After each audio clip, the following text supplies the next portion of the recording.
is an ER. 2 years ago, they were seeing 17,000. They were seeing 50,000 patients in 17 beds.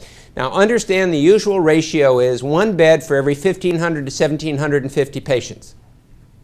Okay, so they should have had double the number of beds that they had. They were seeing 17 beds. Last year, they saw 58,000 patients in 22 beds. I'll show you what we did to get the additional 5 beds. Their current door-to-doctor time, 6 minutes. This year, they're going to see close to 70,000 patients in 22 beds. How do they do it? Let me show you.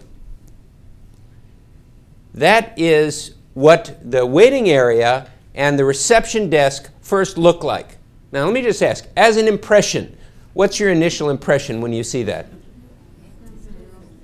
Very sterile. It almost looks like a jail, doesn't it?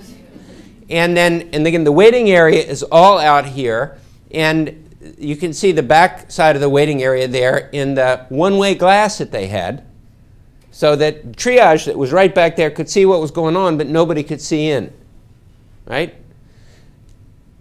That's what the curtain stretchers look like, and they have one column where they have Barca loungers around the column where they were seeing people.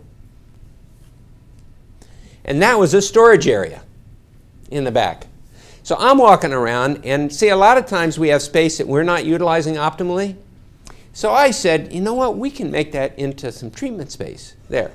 I'll show you a picture of that in a moment. Right now, that whole area out front looks like that. Modular.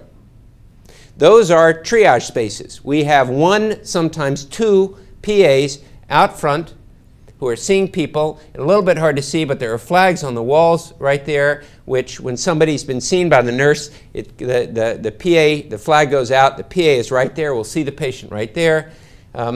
That's sort of another view. Back here, that's the one-way glass that is no longer one-way glass. That's the door that you saw before. That's what one of the rooms looks like. You see those signs right up there? That's what they look like. We have that. The goal of our team is to provide high-quality care. We have that, which is a performance guarantee. You'll see that the words are very similar to what you saw before. That's the former storage area, which is now we made into 5 beds.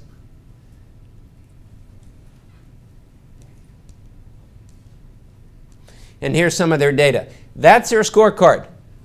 Now, their scorecard has 1, 2, 3, 4, 5, has about 15 pins on it, if you will. Not too many. The biggest issue that I see with hospitals, they have too much on their scorecard. They don't identify what the key metrics are, and they don't have an action plan associated with where they're not meeting their target. They're passively tracking their outcome.